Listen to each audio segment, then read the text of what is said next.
Masalan, hozir bularni aqiqa qilishi Allohga o'shim kerak emas. Aqiqa qilish bularda o'ziga kerak. Nimaga? Chunki Rasululloh alayhisolom aytganlarki, aqiqa bilan go'dak bola garovga olinadi. Qoni qoniga, joni joniga, terisi terisiga, suyagi suyagiga badal bo'ladi.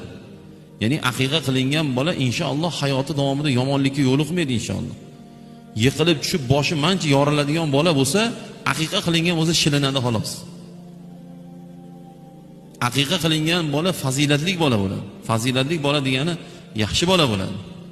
Duo olgan bola bilan duo olinmagan bolaning orasida juda katta farq bo'ladi. Shuning uchun bolaga ko'p duo qilish, "Ey ota-ona" deydi, "Bolangni qarg'ama, duo qil" deydi. "Ey ota-ona" deydi, "Bolangni haqqiga ko'p duo ol" deydi. Ahli fazil, yaxshi insonlarni ko'rdingmi, "Bolamni duo qiling" deyish kerak.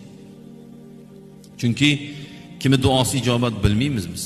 Biz katta sallan kiyib olib, mehrobda o'tirganimiz bilan balkim